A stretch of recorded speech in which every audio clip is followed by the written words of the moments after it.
আসসালামু আলাইকুম guys, welcome back. তো কেমন আছো তোমরা? তো বেশি কথা না কয়ে শুরু করা যাক। আমি তো আমার শ্বশুর বাড়ি যেতে চাই, কিন্তু কেমনে যে বলি আম্মুর সামনে। তুই না গেলে আমিও যাব না। তুমি যখন এত করে বলছো তাহলে চলো যাওয়া যাক। তারপর আম্মুকে নিয়ে মাইক্রোতে করে ওদের বাড়ি গেলাম, মানে আমার বাড়ি। গাড়িটা পার্কিং করে ভিতরে যেতেই দেখলাম একজন মধ্যবয়স্ক লোক বসে আছে। উনি মনে হয় নীলার আব্বু। আঙ্কেল কেমন আছেন? ভালো। তুমি অব্র, তাই না? জি। আরে দাঁড়িয়ে কেন, এখানে বসো। হুম। অব্রু, কেমন আছো? ভালো, আপনি?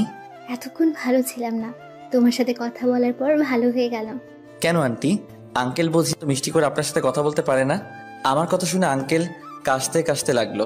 আর আন্টি? তোমার আঙ্কেল তো কোনো কাজেরই না। বাবা, তুমি বরং উপর থেকে ঘুরে আসো। জি শ্বশুর আব্বা। কিছু বললে? না, মানে আম্মুকে দেখতেছি না তো, তাই জিজ্ঞেস করলাম। তোর আম্মুকে বলি হার, এখানে এসে রান্নাঘরে চলে গেছে। তারপর আমি উপরে চলে আসলাম, মানে ছাদে। শালার আজকে সিগারেট তো খাইতেই পারলাম না।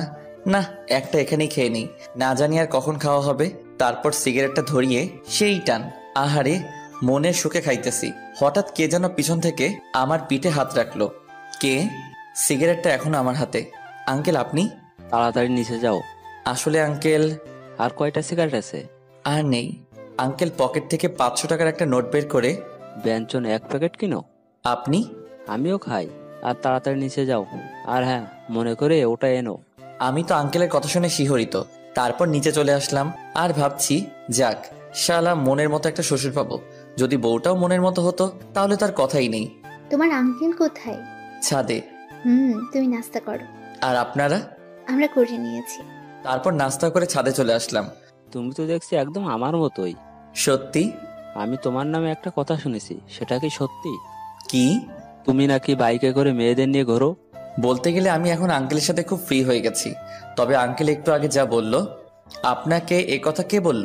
কে আবার? আমার মেয়ে নীলা। আঙ্কেল আপনি হাসছেন কেন?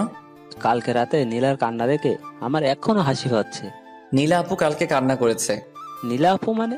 আসলে তুমি আসলে খুব মজার। আর শোনো, তোমার নীলা আপু ওনার রুমে আছে, তুমি গিয়ে দেখা করে আসো। কি যে বলেন না আঙ্কেল।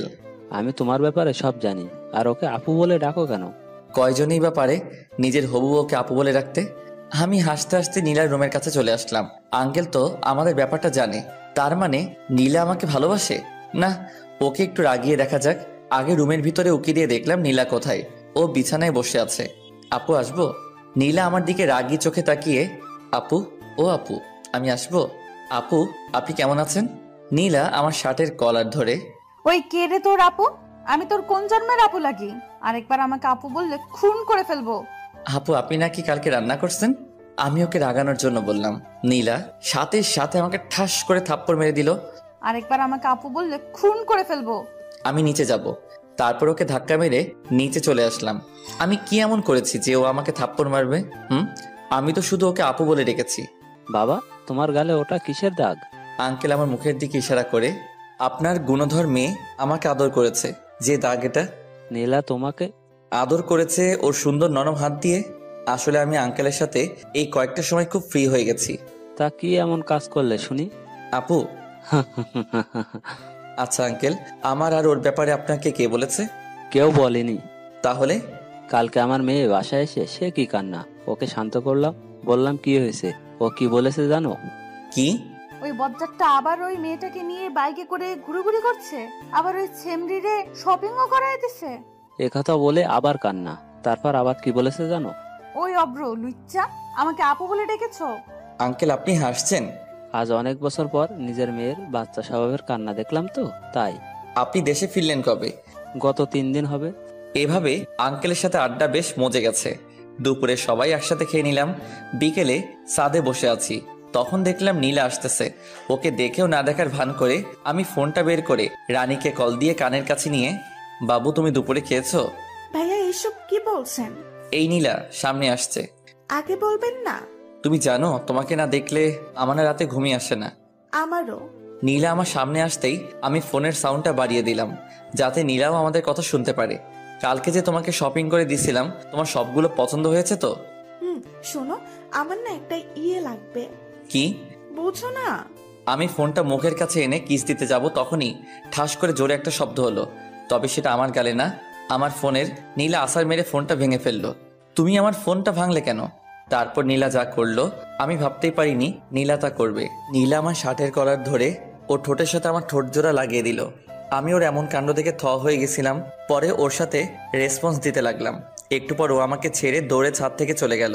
আমি ওর এমন কাণ্ড দেখে হাসছি আর ভাবছি, মিস অভ্র, তুমি তো আমার প্রেমে পড়ে গেছো দেখতেছি। মনের সুখে আমি গান গাইতেছি, আহারে আহারে আমি তাহারে খুঁজা পাইছি রে। একটু পর আবার মনটা খারাপ হয়ে গেল। তারপর নিচে চলে আসলাম। এসে দেখতেছি ওরা সকলে আড্ডা দিতেছে, আমিও তাতে যোগ দিলাম। নীলা, তুই আমাদের সকলের জন্য নাস্তা নিয়ে আয়। জি আম্মু। নীলা রান্নাঘরে যাওয়ার পর হঠাৎ আন্টি, অভ্র, আমরা সবাই তোমার নামে যা যা শুনেছি তা কি সত্যি? দেখলাম আম্মু আর আঙ্কেল ও হাসতেছে। আমি তো, কি যে বলেন না আন্টি। থাক, আর লজ্জা পেতে হবে না, আমরা সব জানি। হাই হাই, আন্টি আবার কি জানে? ওইটা নয় তো আবার। ইস রে, আমার তো হেব্বি লজ্জা করতেছে। কি জানেন আন্টি? এই তো, তুমি যে নীলাকে আর নীলা তোমাকে। আন্টির হাসা দেখে তো আমার লজ্জায় যায় অবস্থা। আরে তুমিও না, সোজা বলে দিলেই তো পারো, এত ঢং করার কি আছে শুনি? আপনারা কি বলতে চাইছেন আমি তো কিছুই বুঝতেছি না। এত কিছু করে এখন বলছে আমি কিছু জানি না, হতচ্ছাড়া কোথাকার। হাই হাই, আম্মু বলে কি?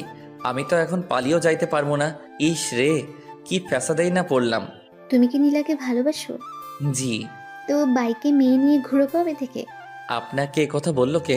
তার মানে নীলাকে আমাদের মিথ্যে বলেছে? আসলে হয়েছে কি আন্টি, ওইটা আসলে আমার ইয়ে হয় কি ভাবি। কি? আমি পিছন ফিরে দেখি নীলা। হাই হাই, এখন আমার কি হবে?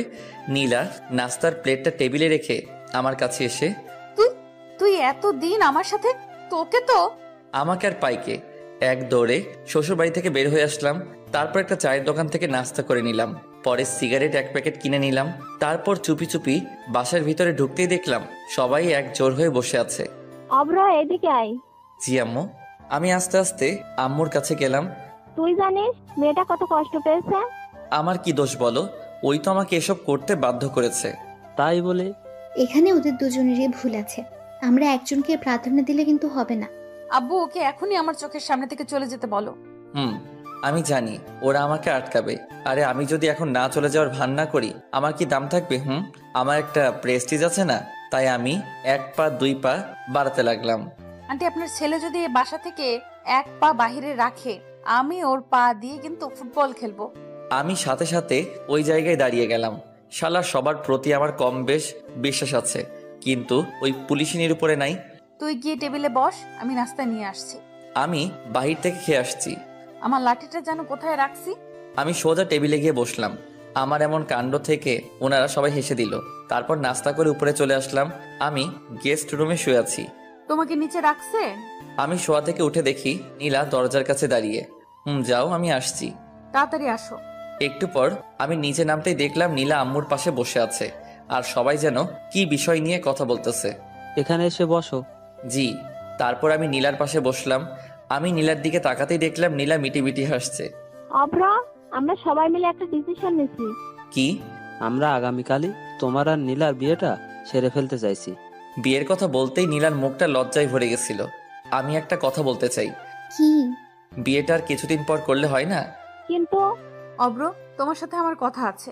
এই বলেই নীলা উপরে চলে গেল আর আমি ভয়ে ভয়ে উপরে যাচ্ছি আর বাকিরা মিটি মিটি হাসছে। আমি নীলার রুমে যেতেই নীলা দরজাটা বন্ধ করে একদম আমার কাছে এসে, একটু আগে কি যেন বললি? নীলা আমার শার্টের কলার ধরে। আসলে আমি চাইছিলাম নীলা আমাকে থামিয়ে দিয়ে, তুই এখন নিচে গিয়ে বলবি আমি তোদের ডিসিশনে রাজি, না হলে। নীলা আমার শার্টের কলার ছেড়ে আমার কপালে আদর করে। এই তো আমার লক্ষ্মী বাবু। এই, আমি বাবু না, আমি অভ্র। আসছে আমার অব্র বাবু। নীলা এই বলেই একগাল হেসে দিল আর আমি ওর মায়াবী মুখখানি দেখছি। এই, এমন করে কি দেখছো? পরি দেখি। এখানে পড়ি কোথায়? এই তো আমার সামনে দাঁড়িয়ে। যা। আমিও ঠোঁটের দিকে ইশারা করে, এই শুনো না, আমার না একটা ইয়ে লাগবে। নীলা লজ্জায় চুপ হয়ে যাবে আর আমিও কম কিসে। আমি কি হ্যাঁ ভেবে নিব? নীলা লজ্জায় চুপ হয়ে দাঁড়িয়ে আছে। বুঝছি বালিকারও সম্মতি আছে। তারপর নীলাকে দেয়ালের সাথে চেপে ধরে তার ঠোঁটগুলো দখল করে নিলাম।